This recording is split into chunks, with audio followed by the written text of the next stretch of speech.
اب ہم ان کلمات کے معنوں میں سے کچھ کا ذکر کرتے ہیں تاکہ صاحبان بصیرت و فطرت ان کے معنوں سے کل کلمات الہی کی تلویحات اور مظاہر قدسی کے بیانات کے اشارات سے واقف ہوں اور الفاظ کی شان کو دیکھ کر بحر اسماء و صفات سے محروم نہ رہیں، اور اس سراج اہدیت سے جو اس ذات پاک کی تجلی کا مقام ہے معجوب نہ ہوں۔ یعنی اس وقت جب کہ لوگ سختی و تنگی میں مبتلا ہوں گے، یہ اس وقت ہوتا ہے کہ جب آفتاب حقیقت کے آثار اور شجر علم و حکمت کے اسمار لوگوں میں سے معدوم ہو جاتے ہیں اور لوگوں کی عنان جاہلوں کے ہاتھ میں آ جاتی ہے۔ توحید و عرفان کے دروازے جو آفرینش انسان کا اصلی مطلب ہیں بند ہو جاتے ہیں، علم وہم سے بدل جاتا ہے اور ہدایت شقاوت کی راہ دکھاتی ہے، جیسا کہ آج کل کی حالت ہے کہ ہر فرقہ کے عنان جاہلوں کے ہاتھ میں ہے،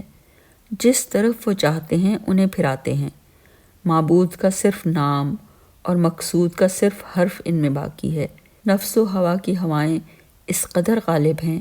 کہ عقل و دانش کے چراغ ان کے دلوں میں ٹھنڈے ہو گئے ہیں۔ علم الہی کے دروازے حالانکہ قدرت ربانی کی چابیوں سے کھولے گئے ہیں اور جواہر وجود ممکنات نور علمی و فیوز قدسی سے منور و مہتدی ہو گئے ہیں،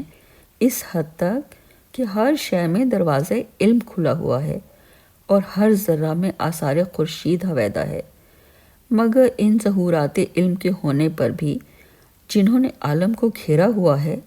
وہ ہنوز علم کے دروازہ کو بند اور امطار رحمت کو مقطوع خیال کرتے ہیں۔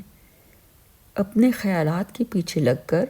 علم کی مضبوط عروۃ الوثقی سے دور پڑے ہیں، جبکہ ان کی حالت سے تو ایسا پایا جاتا ہے کہ علم اور اس کے باب سے انہیں فطرتاً بالکل رغبت ہی نہیں اور اس کے ظہور کا خیال تک بھی نہیں،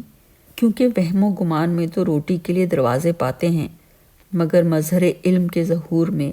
بجز جان نثاری اور کچھ نہیں پاتے، اس لیے اس سے گریز کرتے ہیں اور اس کے پیچھے لگے رہتے ہیں۔ اگرچہ حکم الہی کو ایک جانتے ہیں تو بھی ہر گوشہ سے ایک حکم صادر ہوتا ہے اور ہر مقام سے ایک فتویٰ ظاہر ہوتا ہے۔ دو آدمی ایک حکم پر متفق نظر نہیں آتے، کیونکہ سوائے ہوا وہ کسی معبود کے خواہاں اور بجز خطا کسی ہدایت کے خواہش مند نہیں۔ ریاست کو حصول مطلوب کی حد اور کبر و غرور کو وصل محبوب کی انتہا خیال کرتے ہیں، نفسانی حیلوں کو ربانی تقدیروں پر مقدم سمجھتے ہیں، تسلیم و رضا سے گزر کر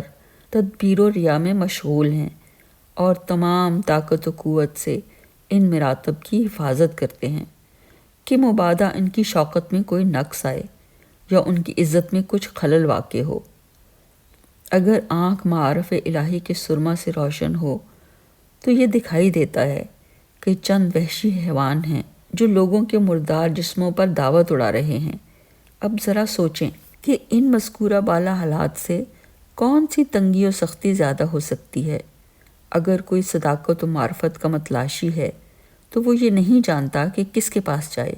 یا کس سے دریافت کرے، کیونکہ راہیں مختلف اور راہیں بے شمار ہیں۔ یہ تنگی و سختی ہر ظہور کی شرائط میں سے ایک شرط ہے کہ جب تک یہ واقع نہیں ہوتی آفتاب حقیقت ظاہر نہیں ہوتا، کیونکہ ظہور ہدایت کی صبح لیل ضلالت کے بعد ہی طلوع ہوتی ہے۔ اسی لیے روایتوں و حدیثوں میں یہ سب مضامین ہیں کہ کفر تمام دنیا پر چھا جائے گا اور تاریکی تمام عالم کو گھیرے ہوگی، اور ایسے ہی اور جن کا اوپر ذکر ہوا ہے۔ ہم ان حدیثوں کی شہرت کے سبب اور اختصار کے لحاظ سے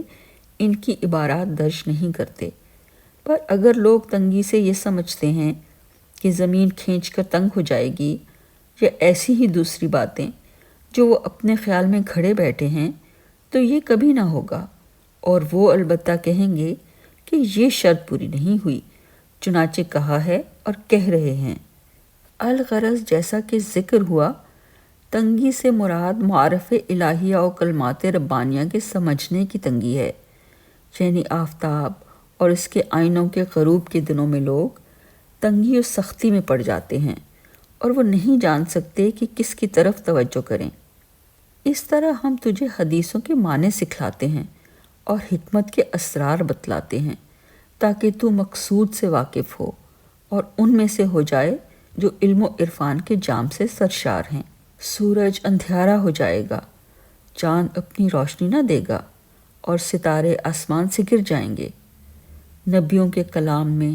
سورج و چاند کا مطلب صرف ان ظاہری سورج و چاند تک ہی محدود نہیں جو دکھلائی دیتے ہیں، بلکہ سورج و چاند سے انہوں نے بہت سے معنی ارادہ فرمائے ہیں اور ہر مقام میں اس مقام کے مناسب معنی لیے ہیں۔ مثلاً سورج کے ایک معنی وہ حقیقت کے سورج ہیں جو مشرق قدم سے طلوع ہو کر کل ممکنات کو فیض پہنچاتے ہیں۔ یہ حقیقت کے سورج اس کے عوالم، اسماء و صفات میں مظاہر کلیات الہی ہیں، جس طرح معبود حقیقی کے حکم سے تمام وہ چیزیں جو دنیا میں ظاہر ہیں، یعنی اسمار و اشجار و الوان و معدنیات وغیرہ وغیرہ، آفتاب ظاہری کی اعانت سے تربیت و نشو و نما پاتی ہیں۔ اسی طرح توحید کے درخت، تفرید کے پھل، تجرید کے پتے، علم و ایقان کے پھول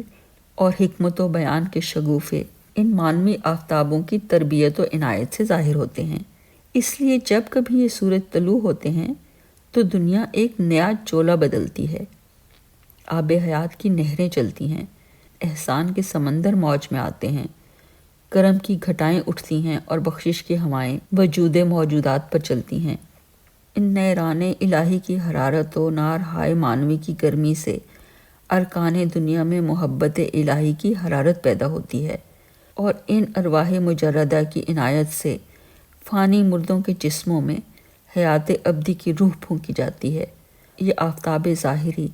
دراصل اس آفتاب معنوی کی تجلی کا ایک نشان ہے، اور وہ ایک آفتاب ہے کہ جس کا ہمسر و ثانی یا مثل و مقابل نہیں، کل اس کے وجود سے قائم، اسی کے فیض سے ظاہر اور اسی کی طرف لوٹ جاتے ہیں۔ کل اشیاء اسی سے ظاہر ہوئیں اور اسی کے خزائن امر کی طرف پھر گئیں، کل ممکنات اسی سے نکلیں اور اسی کے کنائز حکم کی طرف لوٹ گئیں۔ ذکر و بیان میں اگر وہ کچھ اسماء و صفات سے خاص کیے جاتے ہیں، جیسا کہ آپ نے سنا اور سنتے ہو، تو یہ صرف ناقص و ضعیف عقلوں کے سمجھنے کے لیے ہے، ورنہ وہ تو ازل سے ہی ہر نام سے پاک ہیں اور ابد تک ہر وصف سے مقدس رہیں گے۔ جواہر اسماء کو ان کی بارگاہ قدس تک رسائی نہیں اور لطائف صفات کو ان کے ملکوت عزت تک پہنچ نہیں۔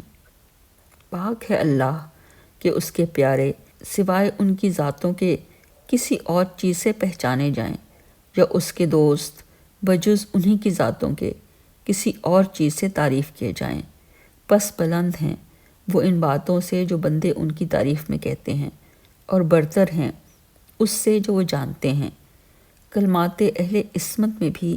وہ انوار مجردہ پر اکثر شموس کا اطلاق کیا گیا ہے، جن میں سے ایک مثال دعائے نبدہ میں ملتی ہے، اور وہ یہ ہے: وہ طلوع ہونے والے سورج کہاں ہیں؟ وہ چمکتے ہوئے چاند کدھر گئے؟ وہ درخشاں ستارے کیا ہوئے؟ پس معلوم ہوا کہ سورج و چاند و ستاروں کا اصلی مطلب انبیاء، اولیاء اور ان کے اصحاب ہیں، جن کے انوار معارف سے ظاہر و پوشیدہ جہان روشن و منور ہوتے ہیں۔ دوسری جگہ سورج و چاند ستاروں سے مراد ظہور قبل کے علماء ہیں، جو ظہور بعد کے وقت میں ہوتے ہیں اور جن کے ہاتھوں میں لوگوں کی عنان دین ہوتی ہے۔ اگر یہ علماء ظہور بعد کے آفتاب کی شعاؤں سے روشنی پا لیتے ہیں تو مقبول، منور و روشن ہو جاتے ہیں، ورنہ گو بظاہر وہ ہادی کہلائیں گے، مگر ان کے حق میں ظلمت کا حکم جاری ہے، کیونکہ ان تمام مراتب مثلاً کفر و ایمان و ہدایت و گمراہی و سعادت و شقاوت کا مدار اس الہی آفتاب معنوی کی تصدیق پر ہے۔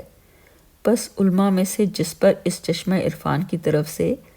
تغابن و احسان روز قیامت کے دن حکم ایمان جاری ہوا، اس پر تو علم و رضا، نور و ایمان کا اطلاق درست و صحیح ہے،